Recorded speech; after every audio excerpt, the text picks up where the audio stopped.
Bismillahirrahmanirrahim. Assalamualaikum warahmatullahi wabarakatuh. Alhamdulillahirabbil alamin wassalatu wassalamu ala asyrafil anbiya wal mursalin wa ala alihi wa sahbihi ajma'in. Amma ba'du. Subhanallah la ilma lana illa ma 'allamtana innaka antal alimul hakim wa tub 'alaina innaka antat tawwabur rahim. Rabbi shrah li sadri wa yassir li amri wahlul 'uqdatam min lisani yafqahu qawli. Allahumma faqihna fid din wa 'allimna at-ta'wil. Para alim ulama, bapak-bapak, ibu-ibu, saudara-saudara sekalian, jamaah salat subuh Masjid Baitur Salam yang dimuliakan oleh Allah Subhanahu wa taala. Marilah kita tidak henti-hentinya bersyukur kepada hadirat Allah Subhanahu wa taala atas segala limpahan nikmat, khususnya nikmat iman dan Islam, serta kesehatan jasmani dan rohani. Alhamdulillah kita bisa menunaikan ibadah sholat subuh berjamaah yang sangat istimewa ini, pahalanya luar biasa. Semoga kita tetap istiqomah dalam menjalankan perintah Allah Subhanahu wa taala ini dan terus dalam keadaan sehat walafiat. Amin ya rabbal alamin. Saudara-saudara kita yang mungkin sampai hari ini masih sakit, mari kita doakan semoga segera diberi kesembuhan oleh Allah Subhanahu wa taala dan bisa beraktivitas kembali. Amin ya rabbal alamin. Salawat salam senantiasa kita sampaikan kepada Nabi kita Muhammad sallallahu alaihi wasallam yang senantiasa kita merindukannya, merindukan akan syafaatnya. Semoga kita termasuk umat Nabi Muhammad sallallahu alaihi wasallam yang kelak akan mendapatkan syafaatnya. Amin ya rabbal alamin. Ma'asyiral muslimin rahimakumullah. Pada kesempatan yang mulia ini, izinkan kami mengawalinya dengan sebuah hadis qudsi. Dalam Sahih Muslim disebutkan melalui Iyad ibnu Himar bahwa Rasulullah sallallahu alaihi wasallam telah bersabda, Allah Subhanahu wa taala berfirman, dan sungguhnya aku telah menciptakan hamba-hambaku semuanya dalam keadaan beragama hanif atau tauhid. Faqim wajhaka lid-dini hanifah, bahwa kita ini semuanya hamba-hamba Allah Subhanahu wa taala itu sungguhnya diciptakan oleh Allah Subhanahu wa taala dalam keadaan hanif. Ada kecenderungan untuk beragama, dan agama itu adalah agama yang lurus.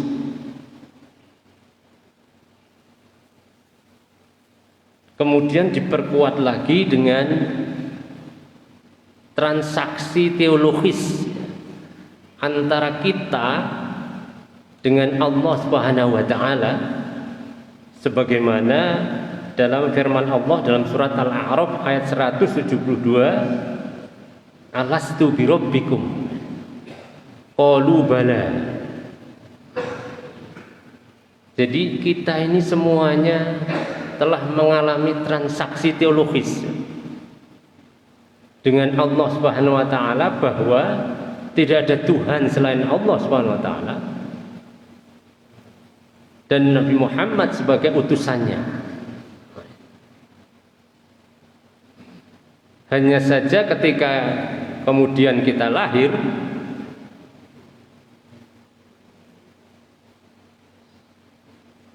kita akan bisa menjadi yuhawidani,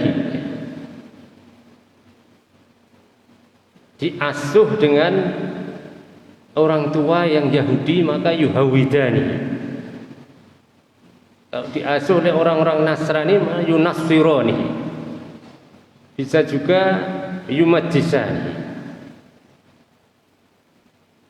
Nah, alhamdulillah kita ini sampai detik ini masih diberi kenikmatan, nikmat hidayah, iman dan Islam sebagai konsekuensi logis kita terhadap transaksi teologis yang sudah kita ikrarkan kepada Allah Subhanahu wa taala, yaitu kecenderungan kepada agama yang lurus. Ma'asyiral muslimin rahimakumullah, hanya saja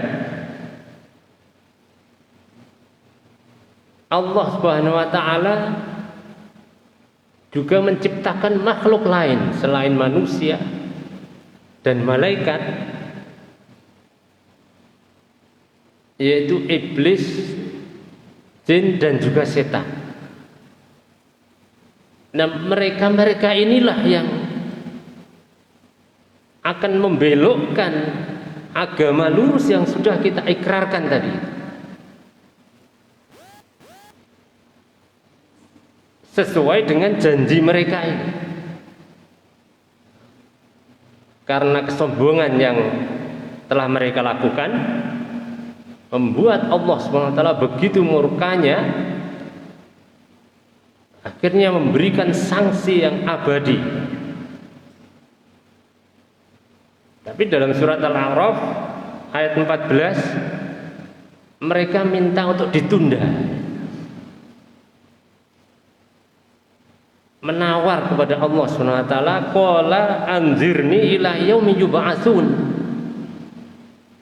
tolong ya Allah, tundalah hukumanmu itu sampai nanti di hari kebangkitan. Kemudian Allah SWT qala innaka minal munzirin, ternyata Allah SWT mengabulkan permintaannya. Jadi setan yang sudah diciptakan satu periode dengan Nabi Adam alaihissalam atau bahkan sebelumnya, itu diberi waktu oleh Allah SWT ila yaumi yub'atsun, sampai nanti manusia itu dibangkitkan kembali. Nah, ini yang harus kita waspadai, Bapak Ibu sekalian.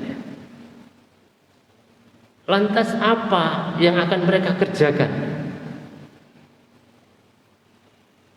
Qala fi bima aghwaytani la aqudanna lahum siratal mustaqim, itu janjinya. Karena engkau telah menyesatkan aku, pasti aku akan selalu menghalangi hamba-hambamu itu untuk ke jalanmu yang lurus.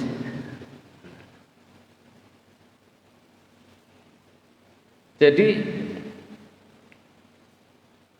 hukuman yang Allah tunda tadi itu, ternyata mereka ini berjanji ingin menyesatkan sebagaimana dia sesat.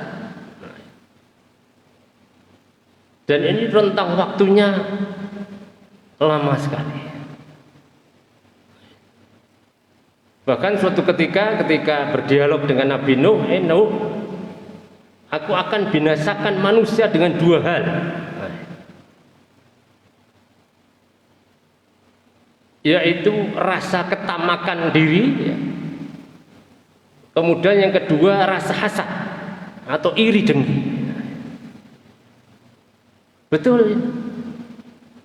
Bagaimana seorang Qabil itu tega membunuh saudaranya sendiri Habil, itu karena bisikan setan menghasut hatinya sehingga muncullah rasa kebencian, hasad, dengki tadi itu, sehingga tega membunuh saudaranya sendiri. Bagaimana saudara-saudara Yusuf alaihissalam begitu teganya memasukkan Yusuf ke dalam sumur yang begitu dalam dan sempit, itu juga karena setan telah memasukkan rasa hasad dan dengki kepada 10 saudara-saudaranya itu. Bahkan di tafsir Ar-Razi itu ada penjelasan tidak hanya sekedar dimasukkan ke dalam sumur. Nabi Yusuf itu sebelum dimasukkan dalam sumur itu dihajar dulu sama 10 saudaranya, dipukuli dulu. Kemudian kakaknya yang sulung mengatakan jangan kalian bunuh, sudah cukup, kita masukkan saja dalam sumur. Nah ini Bapak Ibu sekalian, betapa mengerikannya janji setan tadi ingin membinasakan manusia dalam 2 hal ini tadi, dan itu sudah terbukti. Nah, maka dari itu kita harus menempatkannya sebagai seorang musuh. Mari kita tempatkan setan itu adalah musuh utama kita, musuh yang nyata. Wala tattabi'u khutuwati syaitan innahu lakum aduwwum mubin. Bahkan ketika Nabi Musa alaihissalam melihat ada pertengkaran antara 2 pemuda, yang satu dari sukunya Bani Israel, yang satunya dari sukunya Fir'aun. Kemudian yang Bani Israel minta bantuan kepada Nabi Musa sehingga dia dipukul dan matilah dia. Apa yang terucap oleh Nabi Musa? Hadza min amali syaitan, hadza min amali syaitan, innahu aduwwun mudhillun mubin. Kalau yang di surat Al-Baqarah tadi hanya aduwwun mubin, di sini ditambah aduwwun wa mudhillun mubin. Sehingga Nabi Musa merasa bersalah.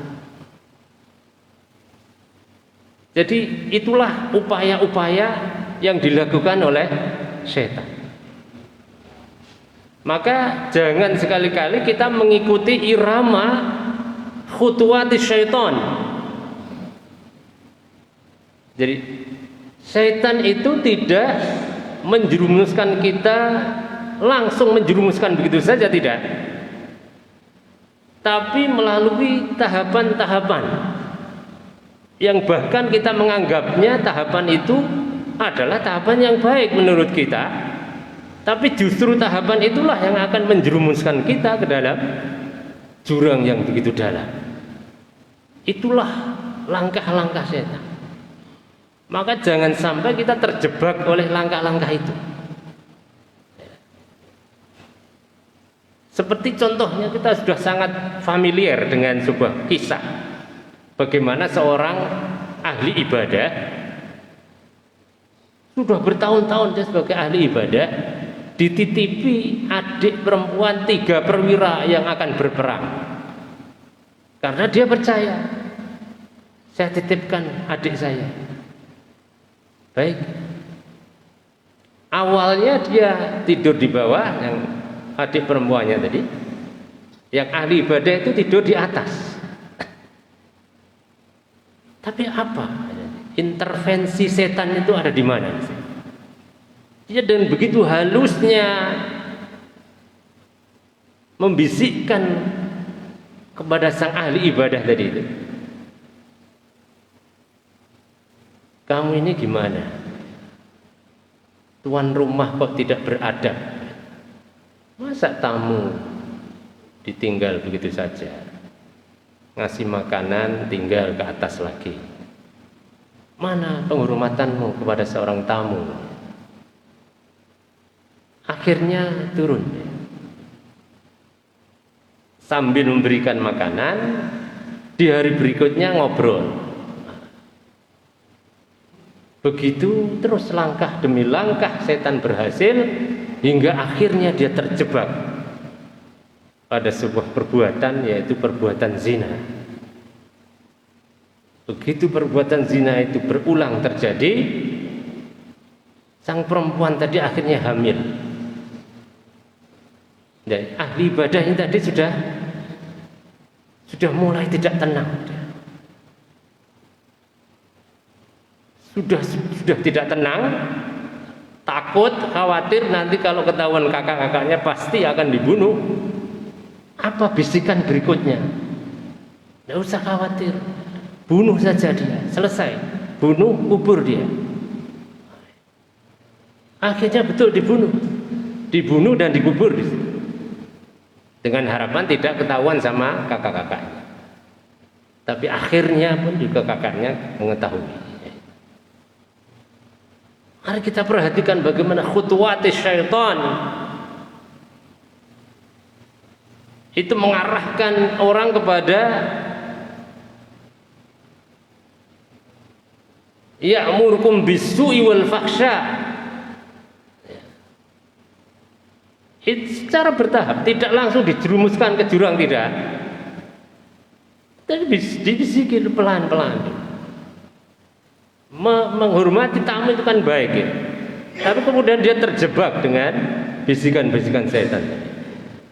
Sehingga dia sudah melakukan perbuatan zina, kemudian dia membunuh, ya, melakukan kebohongan kepada saudara-saudaranya. Akhirnya dia mati dalam keadaan su'ul khatimah. Karena setan itu ya'murukum bis-su'i wal fahsya. Su' itu adalah kejahatan-kejahatan selain zina. Dari mencuri, merampok, ya, termasuk sekarang ini adalah korupsi, penipuan dan lain sebagainya, itu adalah bagian dari su'. Kemudian Allah memiliki terma tersendiri, al-fahsya. Itu para ulama sepakat bahwa al-fahsya ini adalah kekejian, perbuatan keji yang arahnya kepada perbuatan zina. Jadi Allah Subhanahu wa taala memberikan kata-kata al-fahsya ini khusus diarahkan kepada perbuatan zina. Jadi setan itu jangan sampai kita terjebak dengan irama langkah-langkahnya setan tadi, karena setan itu selalu mengajak kita kepada ilas su'i wal fahsya. Betapa banyak hamba-hamba Allah di muka bumi ini yang terjebak dalam perbuatan as-su' wal fahsya.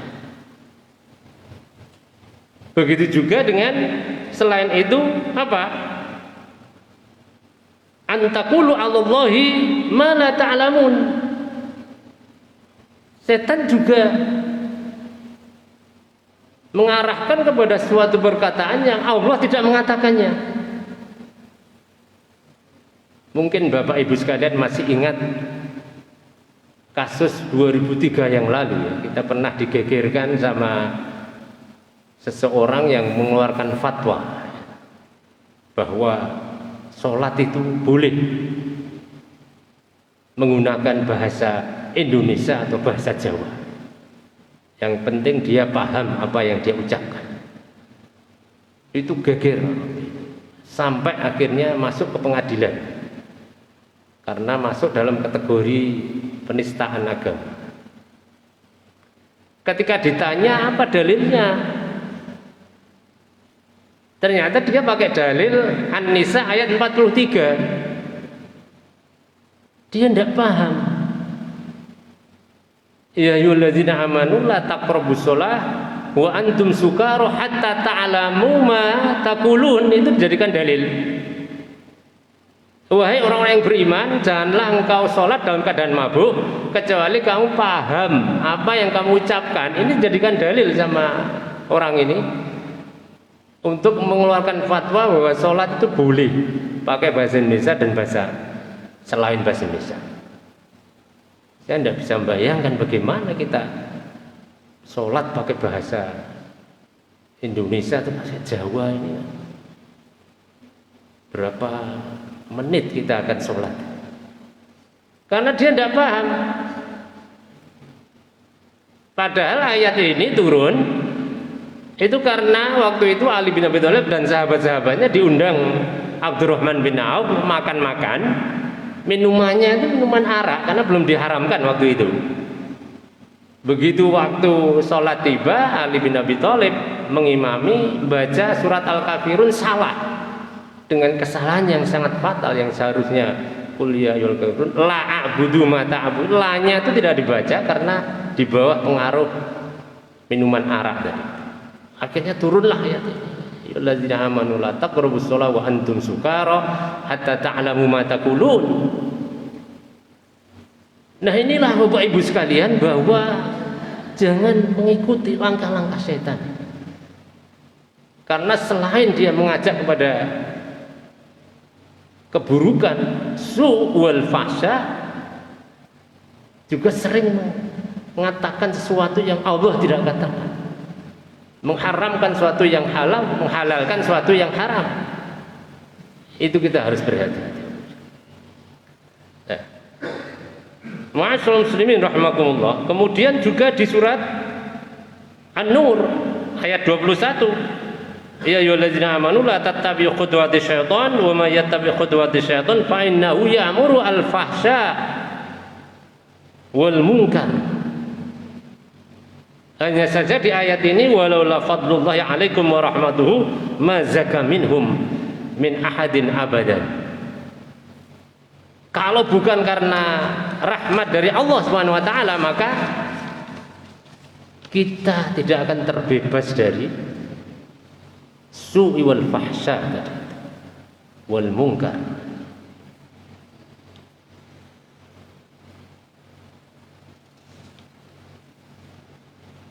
Bapak Ibu sekalian yang dimuliakan oleh Allah Subhanahu wa taala, kita masih ingat bagaimana tahun 2021 yang lalu ada sebuah kasus yang cukup menggemparkan kita semuanya. Rentang waktunya itu dari tahun 2016. Ini kaitannya dengan khutuwati syaitan tadi. Dia mendirikan sebuah boarding school. Itu tahun 2016. Khusus perempuan, santriwati. 2016 berjalan, 2017 sampai 2021 yang lalu bulan Mei, ada salah seorang wali santrinya lapor ke kepolisian karena anaknya yang mondok itu ternyata mengalami perubahan dalam fisiknya. Diproses penyelidikan sampai Desember 2001 ditangkap dia karena sudah terlanjur viral. Jadi Mei dilaporkan, Desember itu karena viral akhirnya ditangkap. Dan ketika ditangkap dia mengakui perbuatannya. Jadi rentang waktu dari 2016 sampai 2021 pimpinannya ini melakukan pelecehan seksual terhadap 13 santriwatinya. Dari 13 santriwatinya ini 8 diantaranya sudah punya anak. Karena yang dari 2016 dia melakukan aksinya itu. Yang ironis lagi apa? Salah satu santriwatinya yang punya anak tadi itu dimanfaatkan untuk mencari dana, mencari simpati orang-orang. Akhirnya orang-orang itu menjadi donasinya. Tidak cukup di situ saja. Semua dana bantuan pendidikan dia selewengkan untuk kepentingan ini semua. Dia melakukannya seperti itu. Bantuan Indonesia Pintar dari Kemenak pun juga diselewengkan sama dia. Luar biasa. Akhirnya Januari disidang, putus hukuman mati, tapi ternyata seumur hidup. Akhirnya jaksa banding bulan April yang lalu diputuskan hukuman mati dan membayar denda sekitar 350 juta rupiah terhadap para korban-korbannya. Bapak Ibu sekalian, saya katakan kepada mahasiswa saya, kalau Anda melihat kasus seperti ini, apa yang ada dalam hati Anda? Wah, marah, macam-macam. Hampir semuanya marah, mencaci maki. Lalu saya katakan, tidak cukup hanya mencaci maki saja, tidak cukup. Tapi kita perlu mempelajarinya secara baik. Apa kok bisa seorang pemimpin boarding school melakukan tindakan yang begitu bejatnya? Itu yang perlu kita dalami sehingga menjadikan pelajaran buat kita semuanya. Jangan hanya mencaci maki saja. Ternyata ini kalau kita kaitkan dengan khutuwati syaitan tadi, dia ini tidak memahami kelemahannya, maka setan masuk ke pintu kelemahannya tadi itu, supaya leluasa dia melakukan perbuatannya. Buatlah dia sebuah boarding school, dan boarding school itu hanya khusus perempuan, dan dia ini sangat berkuasa sekali, Bapak. Tidak ada yang lain kecuali dia. Akhirnya dalam rentang waktu 2016 sampai 2021 dia tertangkap. Itulah dia melakukan aksinya, aksi bejatnya itu.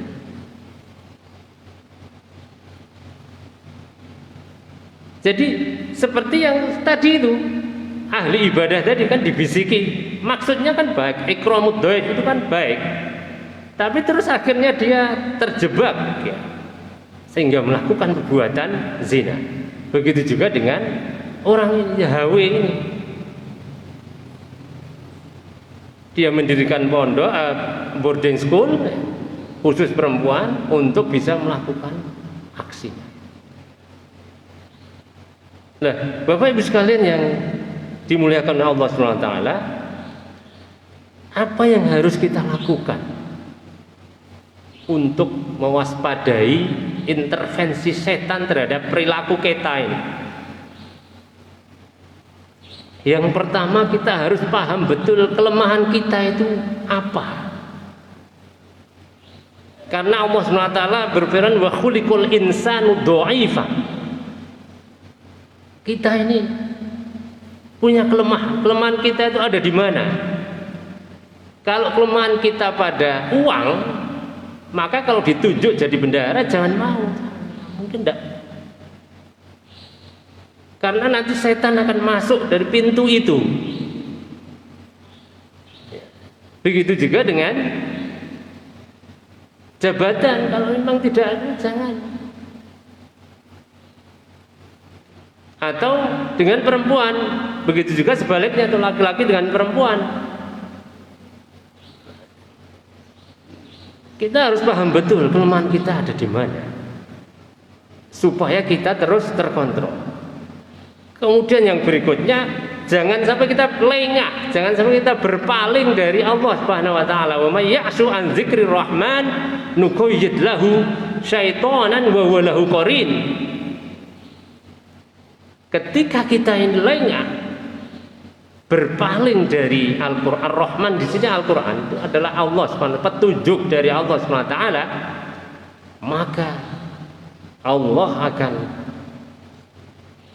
mengikat dia dalam sebuah komunitas setan sebagai sahabatnya. Na'udzubillah min dzalik. Ibaratnya seorang satpam yang ketiduran, maka pencuri ini begitu mudahnya masuk ke dalam rumah karena lengah. Kemudian yang ketiga, kita ini dilengkapi oleh Allah SWT nafsu. maka kita harus bisa mampu mengendalikan nafsu kita ini. Jangan sampai kita yang dikendalikannya.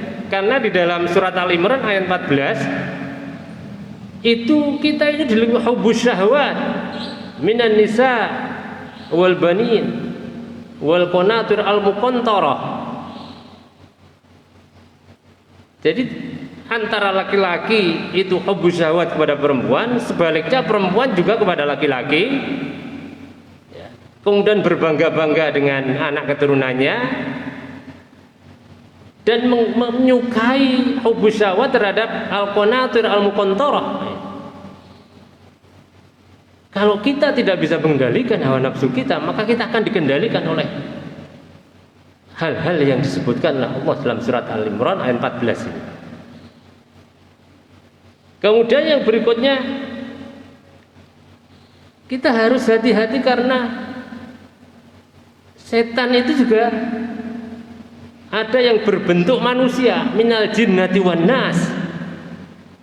Maka kita harus pandai-pandai bergaul dengan siapa kita bergaul. Jangan sampai kita salah bergaul, karena dia juga akan mengintervensi perilaku kita menjadi perilaku yang menyimpang, melanggar ketentuan Allah Subhanahu wa taala. Kemudian yang berikutnya, jangan pernah kita ini putus asa. Karena putus asa itu adalah setan. Setan itu orangnya putus asa, sudah tidak ada tempat lagi. Tidak ada tempat lagi kecuali neraka. Hanya saja setan ini tidak pernah malas, Bapak Ibu sekalian. 24 jam dia akan terus, kata Said Sabiq dalam bukunya Al-Islam, kullu insanin ma'ahu syaitan. Setiap satu orang itu satu setan, terus akan menjerumuskan dia, mengarahkan kepada khutwatnya untuk menjerumuskan kepada jurang kemaksiatan dan melanggar ketentuan Allah SWT. Terus itu kita akan dikawal. Meskipun juga di sisi lain ada malaikat yang juga bersama kita. Hanya saja disitulah pertarungan yang begitu hebat antara potensi al-fujur wal ilham, al-fujur wat taqwa. Tinggal potensi ini mana yang lebih unggul volumenya. Setan masuk dari situ, dari kelemahannya, potensi keburukannya yang ada dalam dirinya, terus sehingga volume keburukannya itu lebih menguasainya daripada kebaikannya. Maka innal hasanat yuzhibna sayyiat. Mari kita gempur. Kalau setan itu berjanji akan menggembur kita dari depan, dari belakang, dari samping kanan, samping kiri kita. Ya, Syekh Zamakhsyari mengatakan, mengapa kok atas tidak ada? Karena atas ini ada rahmat dari Allah. Jadi setan akan menggembur kita. Kalau kita ini kuat, maka istri kita yang akan digembur oleh setan. Kalau istri kita masih kuat, anak kita yang akan digembur kita. Maka mari kita gempur setan-setan ini dengan al-hasanat, dengan perbuatan-perbuatan baik. Perbuatan baik itu sederhana saja. Memindahkan paku di jalan, masukkan ke sampah, itu sudah dihitung sebuah kebaikan. Nah, semakin volume kebaikan itu banyak, maka akan menggeser as-sayyi'at tadi itu. Ini adalah bagian dari upaya yang harus kita lakukan, karena ibaratnya pintu ini meskipun tidak bisa dibuka, kemudian digempur, berkali-kali digempur, akhirnya bisa terbuka. Maka supaya dia tidak terbuka, kita perkuat, kita perkokoh akar fondasi kita, beragama kita kepada Allah Subhanahu wa taala. Mungkin Bapak Ibu pernah mendapatkan kiriman foto yang begitu hebatnya, sebuah truk dengan muatan kayu yang begitu banyaknya menabrak sebuah pohon, tapi justru truknya yang hancur. Pohonnya tetap bertahan. Karena apa? Akar yang menancap di dalam Tanah itu begitu kuatnya.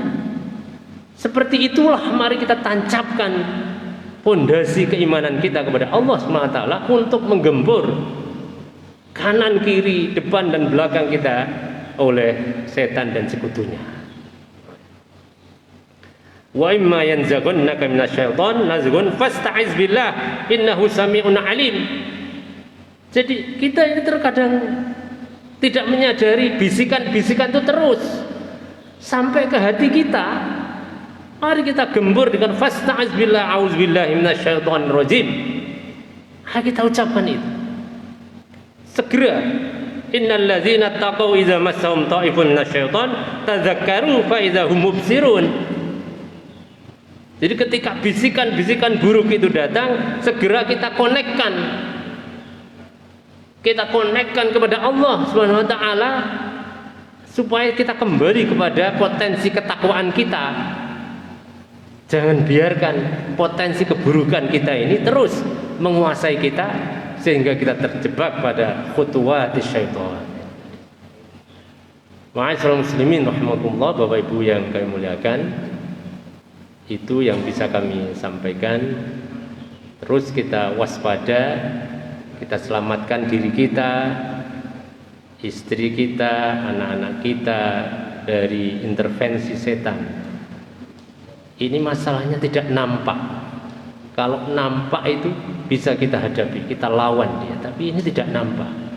Tapi berupa bisikan-bisikan yang terus menghujam dalam hati kita sehingga mempengaruhi perilaku kita.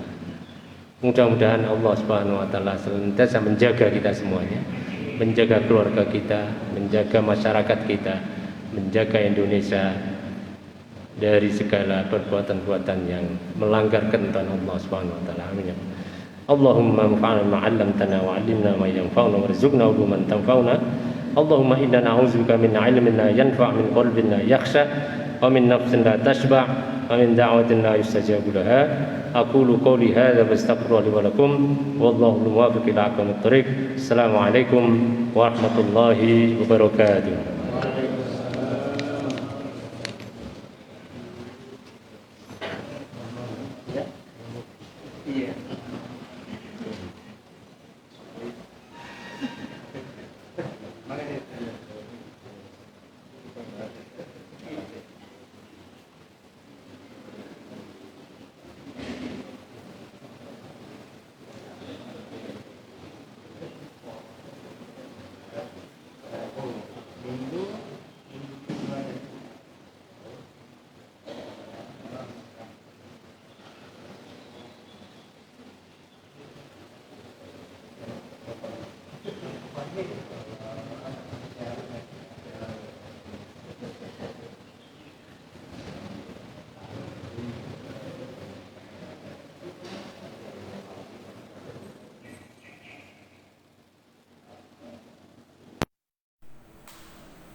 Alhamdulillah, demikian tadi kegiatan pengajian rutin Rabu pagi yang pada kesempatan kali ini disampaikan oleh beliau Ustaz Haji Muhammad FMA.